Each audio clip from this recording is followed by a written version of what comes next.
நம்மோடு தொலைபேசி வாயிலாக இணைந்திருக்கிறார் மூத்த பத்திரிகையாளர் திரு டி ராமகிருஷ்ணன் அவர்கள். சார் வணக்கம். தற்போது முதலமைச்சருடைய தனிச் செயலாளராக இருந்த முருகானந்தம் தமிழ்நாட்டினுடைய 50வது தலைமைச் செயலாளராக நியமிக்கப்பட்டிருக்கிறார். முதலமைச்சருடைய வெளிநாட்டு பயணத்திற்கு முன்னதாக தலைமைச் செயலாளர் மாற்றம் எப்படி பார்க்கிறீங்க திரு டி ஆர்? அதாவது முருகானந்தம் நீங்க பாத்தீங்கன்னா ஒரு ஈவன் சிஎம் உடைய முதன்மை செயலாளராக அது இருக்கும் பொழுதே கூட அடிஷனல் சீஃப் செக்ரட்டரி அந்த மாதிரி போது டெவலப்மெண்ட் கமிஷனர் அப்படிங்கிற ஒரு இதுவாகவும் பதவியிலும் இருந்தாரு. அதனால அவருக்கு அந்த தமிழக அரசினுடைய பல துறைகளினுடைய திட்டங்கள் அதனுடைய செயல்பாடுகளை பற்றி அவர் அப்பவும் அறிந்தாரு. அதுக்கு பிறகு முன்பு நிதித்துறை செயலாளராக இருந்திருக்கார். மிக அவர் பழுத்த அனுபவசாலி. அதனால இது அவர் ஒரு நிதானமான ஒரு எல்லோருடையும் இனிமையாக ஒரு பழகக்கூடிய ஒரு மனிதர். அதனால அவர் அவருடைய நியமனம் ஒரு இதுதான் ஒரு சிறப்பாக தான் அமையும் என்று நான் நம்புறேன். திரு சிவதாஸ் மீனா அவர்களினுடைய பதவிக்காலம் மிக குறைவாக இருந்து 2023 பொறுப்பேற்கிறார். தற்போது அவர் ஆர்இஆர்ஏவினுடைய ரியல் எஸ்டேட் ஒழுங்குமுறை ஆணையத்தினுடைய தலைவராக நியமிக்கப்பட்டிருக்கிறார். தற்போது முருகானந்தத்தினுடைய நியமனம் இது எப்படி புரிஞ்சுக்கலாம்? அதாவது திரு முருகானந்தம் அதாவது திரு மீனா அவர்களுக்கு பிறகு வருவார் என்றுதான் பொதுவாக பேசப்பட்டு வந்தது, எதிர்பார்க்கப்பட்டு வந்தது. அது இப்பொழுது நிகழ்ந்துள்ளது. அது ஒன்று. அதற்கு பிறகு நீங்க இவருடைய இந்த ஒரு வருட காலத்துல பாத்தீங்கன்னா மிகப்பெரிய ஒரு சவால் அந்த சென்னை வெள்ளம், மற்றபடி மற்ற இடங்கள்லயும் தஞ்சாவூர் அந்த இடங்கள்லயும் கொஞ்சம் வெள்ளம்லாம் இருந்தது. ஸோ அது ஒரு மெயின் இதுவாக இருந்தது. அப்புறம் உங்களுக்கு இந்த கள்ளக்குறிச்சி இது ஒரு சம்பவம் ஒரு இதுவாக இருந்தது. இருந்தாலும் அவர் எப்படியும் அக்டோபர் மாதம் அவர் ஓய்வு பெற வேண்டிய சமயம். அதற்கு முன்னாகவே அவருக்கு அந்த real estate authority chairman post, ஏன்னா அது பிப்ரவரி மாதத்திலிருந்து இதுவாக இருந்தது, காலியாக இருந்தது. அதனால இவருக்காக தான் காலியாக இருந்தது என்று கூட சொல்லப்பட்டது. ஓகே. ஆனா இருந்தாலும் இவரும் சிவதாஸ் மீனாவும் மத்திய அரசிலையும் பல துறைகள் இருந்திருக்காரு, இங்கேயும் பல துறை இருந்திருக்காரு. அதனால அவர் அதை ஒரு சிறப்பாக அந்த துறையும் எடுத்து சொல்வார். திரு முருகானந்தம் எதிர்பார்க்கப்பட்டது, அதாவது ஓய்வு பெறும் பொழுதுதான் ஒருத்தர் ஆவார்னு இருந்தது. அதை கொஞ்சம் பிரேக் பண்ணி இப்போ அதுக்கு முன்பாகவே இன்னும் சொல்ல போனா 2026 தேர்தல் அது ஒரு கணக்குல வைத்திருப்பார்கள் அரசியல் தலைவர்கள். அதனால ஒரு 1.5 வருட காலம் அவருக்கு இருக்க வேண்டும், இருந்தால்தான் அவர் அதை எடுத்து சொல்ல முடியும் அப்படிங்கறதும் ஒரு கணக்கு வச்சிருப்பாங்க. என்ன சட்டமன்ற தேர்தல், ஆளுங்கட்சி தக்க வைத்துக் கொள்ள வேண்டும், இந்த ஒரு இதுவும் இந்த ஒரு விஷயங்களையும் அவங்க மனசுல வச்சிருந்துதான் ஸோ அதுக்கேற்ற போல ஒருத்தர் இருக்கணும் அப்படின்னு நினைச்சிருக்கலாம். ஸோ அதனால அதையும் மனதில் வைத்துக் கொண்டு அவரை நியமித்திருப்பார்கள் என்றுதான் நான் கருதுகிறேன்.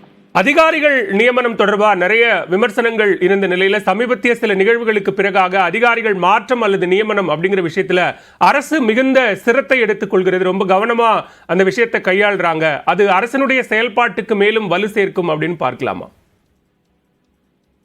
அது மாதிரி பார்க்கலாம். இப்ப திரு முருகானந்தமுடைய ஒரு ட்ராக் ரெக்கார்டை பார்த்து சொல்லும்போது அவரை ஒரு முதன்மை செயலாளராக தலைமை செயலாளராக ஆக்கியிருக்கிறார்கள் என்ற பொழுது அந்த அரசு ஒரு நிதானமாக ஒரு சிறப்பான ஒரு நபர்களை தான் நாங்கள் முக்கிய பொறுப்புகளை வைத்திருக்கின்றோம் அப்படிங்கிற ஒரு ஏன்னா இவர் எடப்பாடி காலத்திலும் இண்டஸ்ட்ரீஸ் அதெல்லாம் இருந்திருந்தாரு, பார்த்துட்டு தான் இருந்தாரு.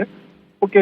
முருகானந்தம் அதனால அவர் எப்பொழுதுமே எந்த ஒரு சர்ச்சையிலையும் அவர் அதுல ஒன்றும் அவர் இது இல்லை. அதாவது அவருக்கு அதுல அவருக்கு எந்த சர்ச்சையிலுமே அவருக்கு பேர் வந்ததில்லை. ஒரு நிதானமாக சுமூகமாக தனிநபர் இதுல கூட அவர் ஒரு இனிமையாக அவரோட அந்த ஒரு அனுபவத்தை கொடுக்கிறவர். ஓகே. அதனால அப்படிப்பட்டவர்கள் வரும்பொழுது அந்த கவர்மெண்ட்டுக்கு இமேஜ் மட்டும் இல்லை, கவர்மெண்டுடைய ஃபங்க்ஷனிங்கும் உங்களுக்கு செயல்பாடும் சிறப்பாக தான் இருக்கும்னு தான் என்னுடைய கருத்து. மிக்க நன்றி திரு டி ஆர். இணைப்பில் உங்களுடைய கருத்துக்களை எங்களோடு பகிர்ந்து கொண்டமைக்கு மிக்க நன்றி. தமிழ்நாடு அரசினுடைய 50வது தலைமைச் செயலாளராக முருகானந்தம் நியமிக்கப்பட்டிருக்கிறார். ஒருங்கிணைந்த ராமநாதபுரம் மாவட்டத்தைச் சேர்ந்த முருகானந்தம் 2001 முதல் 2004 வரை கோவை மாவட்ட ஆட்சியராக பணியாற்றியிருந்தார். தமிழ்நாடு அரசினுடைய பல்வேறு துறைகளிலும் செயலாளராக பணியாற்றிய மூத்த அனுபவம் பெற்ற முருகானந்தம் அவர்கள் தற்போது முதலமைச்சருடைய தனிச் செயலாளர் 1 என்ற பிரிவில் பணியாற்றி வந்த நிலையில் தற்போது தமிழ்நாடு அரசினுடைய தலைமைச் செயலாளராக நியமனம் செய்யப்பட்டு அவர் தற்போது பொறுப்பேற்றுக் கொண்டிருக்கிறார். தலைமைச் செயலாளராக இருந்த சிவதாஸ் மீனா ரியல் எஸ்டேட் ஒழுங்குமுறை ஆணையத்தினுடைய தலைவராக நேற்று நியமனம் செய்யப்பட்ட நிலையில் இந்த மாற்றம் தொடர்பான செய்திகளை தொடர்ச்சியாக நியூஸ் 18 தமிழ்நாடு ஒளிபரப்பி வந்தது. அதன் அடிப்படையில் தற்போது தலைமைச் செயலாளர் அவர் பொறுப்பேற்றிருக்கிறார் என்கிற செய்தியும் நாம் பார்க்கிறோம். அதற்கு அடுத்ததாக தமிழ்நாடு அரசின் மிக குறிப்பாக முதலமைச்சருடைய தனிச் செயலாளர்களாக நியமிக்கப்படுவதற்கான வாய்ப்புகள் இருப்பவர்கள் யார் யார் என்பது தொடர்பான தகவல்களையும் நாம் பதிவு செய்து வருகிறோம்.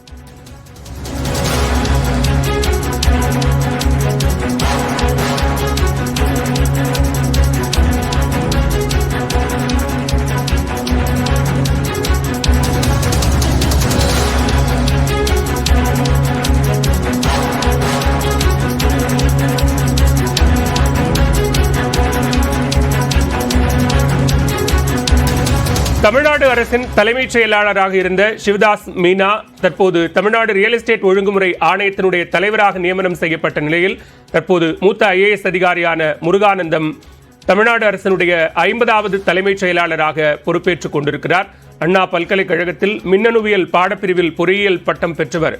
தமிழ்நாடு IAS கேடர் பிரிவினுடைய IAS அதிகாரியாக 2001 முதல் 2004 வரை கோவை மாவட்ட ஆட்சியராக பணியாற்றியிருக்கிறார்.